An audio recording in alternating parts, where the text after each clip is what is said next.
Welcome back to Meghan and Harry Tales, where we explore the untold truths behind the headlines and dive deep into the controversies that surround the Duke and Duchess of Sussex.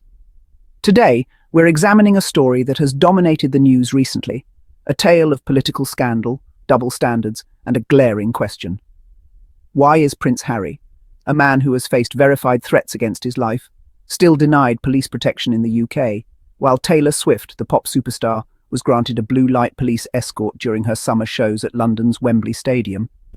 This has sparked outrage, with many pointing out the hypocrisy of the situation, including Dr. Shola Mos-Shogbamimu, a powerful voice in the discussion about race, privilege, and power in Britain. Dr. Shola sees this issue as not just about security, but about who in British society is deemed worthy of protection. Is this yet another example of the British establishment's ongoing neglect of Harry and Meghan's safety, or are there deeper political games at play? As we'll discover in today's episode, the battle for protection has been a painful journey for Harry and Meghan, one marked by threats, racism, and a relentless fight against a system that seems determined to make their lives more difficult. We'll unpack the political storm, the public reactions, and Dr. Shola's critique of the monarchy's failure to provide adequate security to one of its own, while simultaneously ensuring that Taylor Swift is protected. So, buckle up, listeners, because we're about to unravel a complex and troubling story of privilege, power, and protection. Let's start with Taylor Swift. This summer, her Eras tour arrived in London, and with it, a media storm like no other. While Swift's concerts were a massive success with sold-out crowds and rave reviews, it wasn't her music that made headlines this time. It was her security detail. Taylor Swift was granted an elite police escort, a decision that sparked outrage and disbelief. The Special Escort Group, SEG, which typically protects senior royals and world leaders, was deployed to accompany Swift's convoy from her hotel to Wembley Stadium. This came after a terror plot was foiled at her Vienna concert earlier in the year, prompting heightened security concerns. Initially, the Metropolitan Police hesitated to grant the escort, but pressure from top Labour politicians, including Home Secretary Yvette Cooper and London Mayor Sadiq Khan, reportedly pushed the decision through. Swift's mother, Andrea, had apparently threatened to cancel the shows if the escort wasn't provided, and it's alleged that political figures intervened to ensure that Swift got the protection she demanded. But as Swift arrived at her concerts under police protection, another prominent figure, Prince Harry, watched from afar, still denied the security he's been fighting for since stepping back from royal duties in 2020. Let's shift focus to Prince Harry and his ongoing struggle to secure police protection for himself, Meghan, and their children. When Harry and Meghan made the decision to step back as senior royals in 2020, one of the first things to be taken from them was their automatic right to round-the-clock police protection. This was a blow not just to their sense of safety, but to their dignity as well. The threats against Harry and Meghan didn't vanish when they left their royal roles. In fact, they escalated. In February 2018, a package containing suspicious white powder and a racist note was sent to Kensington Palace, where Harry and Meghan lived at the time. The powder was tested and found to be harmless, but the threat was clear. There are people out there who want to harm Harry, Meghan, and their children. Since stepping back, Harry has argued that the threat level against him and his family remains high, and that he should retain the right to police protection, particularly when visiting the UK. Harry has taken the British government to court twice in an attempt to overturn their decision to strip him of his security detail. But so far, he's lost both cases. He continues to appeal, fighting for the protection that, in his view, is a basic necessity for his family's safety. The fact that Taylor Swift was able to secure police protection with relative ease while Harry continues to struggle has not gone unnoticed. It raises serious questions about who gets to feel safe in Britain and why. So what exactly is going on behind the scenes? Why is Prince Harry still denied the protection he so clearly needs? And why was Taylor Swift able to secure such high-level security without much difficulty? Many believe that this is not just a bureaucratic issue, it's political. Some reports suggest that senior members of the royal family, perhaps even King Charles himself, may have played a role in blocking Harry's request for police protection. After all, Harry's departure from the royal family wasn't exactly a clean break. It caused a rift, not just within the family, but also in the way the monarchy operates. Harry and Meghan's decision to step back from royal duties came with a loss of privileges, but should security be one of them? Dr. Shola Mos-Shogbamimu argues that the British establishment is actively working against Harry and Meghan, using the denial of security as a form of punishment for their departure. The establishment, she argues, is sending a clear message. If you leave the fold, you lose your protection. This is where King Charles comes in. As the head of the royal family, Charles holds significant influence over matters of security and protection. But despite the clear threats to Harry and Meghan, Charles has done little to intervene on their behalf. Instead, he's remained silent, watching as his son continues to battle the British government in court. Shola Mos-Shogbamimu, a prominent author and commentator on British politics, has been one of the most outspoken critics of the way the British establishment has treated Harry and Meghan.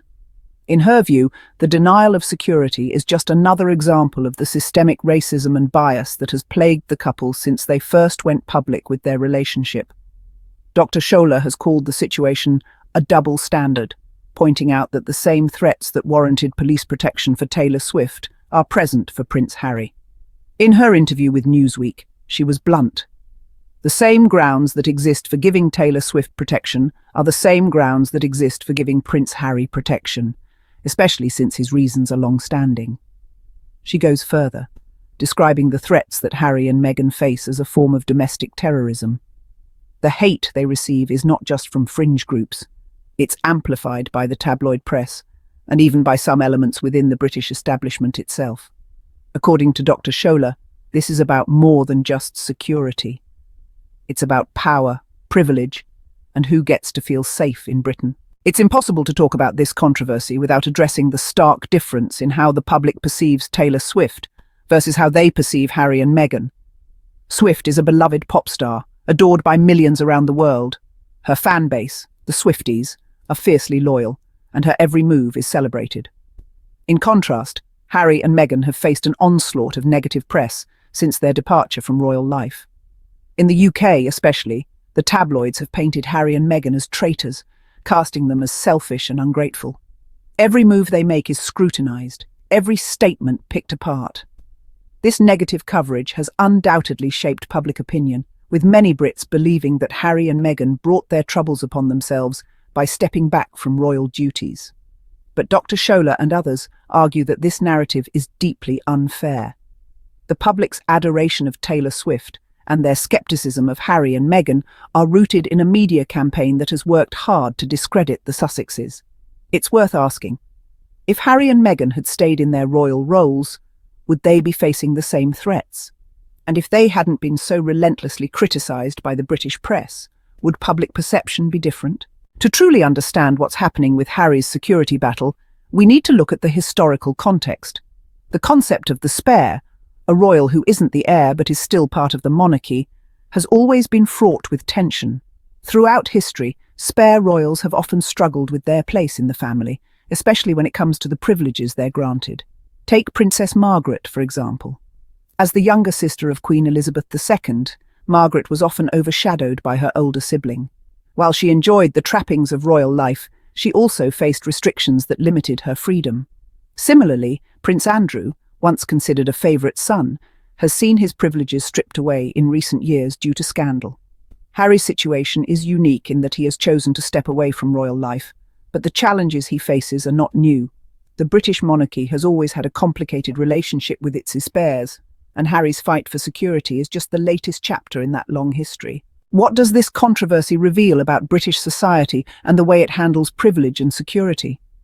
On the surface, this might seem like a simple case of a pop star receiving police protection and a prince being denied the same. But beneath the surface, this is about who is deemed worthy of protection in the first place. Taylor Swift, a wealthy white pop star, was able to secure police protection with the backing of political figures. Prince Harry, a member of the British royal family, has had to fight tooth and nail for the same privilege, despite facing credible threats to his life. This double standard, as Dr. Shola has pointed out, reflects deeper issues within British society, issues of race, class and power. It's not just about security, it's about who gets to feel safe, who is seen as deserving of protection, and who is left to fend for themselves. In many ways, Harry and Meghan's struggle for security is emblematic of the broader challenges they've faced since stepping back from royal life. They've been cast out, vilified and left vulnerable, all because they dared to challenge the status quo. So, what have we learned from this complex and troubling story? On one side, we have Taylor Swift, a global superstar who was rightly granted police protection in the wake of credible terror threats. On the other side, we have Prince Harry, a man who has faced similar threats for years, but who continues to fight for the protection that he and his family so desperately need. This isn't just about one pop star or one prince. It's about the way British society values different people, the power structures that decide who gets protection and who doesn't, and the ongoing struggle for fairness and equality. Dr. Shola Mos-Shogbamimu's powerful commentary has shed light on the racial and political undertones of this issue. Her call to recognise the domestic terrorism that Harry and Meghan face is a reminder that their battle for security is far from over. In the end, the question remains: will Prince Harry ever receive the protection he deserves? And will the British establishment ever take responsibility for the threats that continue to loom over him and his family? Thank you for joining us on this journey today. Stay tuned for more in-depth analysis and untold stories from the lives of Meghan and Harry. Until next time, this is Meghan and Harry Tales, where we tell it like it is.